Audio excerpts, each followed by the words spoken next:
Isang dasal para sa aking buong pamilya. Panginoon, maraming salamat sa aking pamilya. Maraming salamat at lagi silang andyan. Sila po ang aking inspirasyon, ang aking lakas. Sila po ang nagiging kakampi ko sa mga pagsubok ng buhay. At laging nakaalalay kapag kailangan ko ng suporta.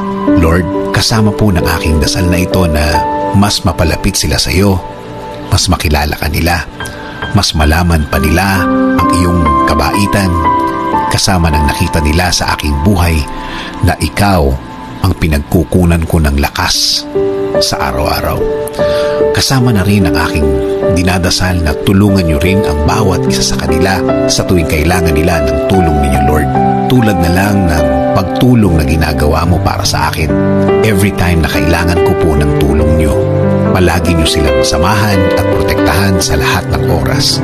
Alam ko po na napakadelikado na sa labas at kailangan nila ng proteksyon ninyo sa mga buhay nila, kasama na ang kani-kanilang mga trabaho.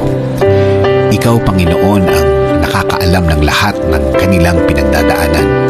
Alam mo kung anong mga pagsubok ang dumadating sa kanila. At alam ko, Lord, na ikaw lang ang makakatulong at makakasuporta sa kanila dahil alam mo ang kani-kanilang mga buhay.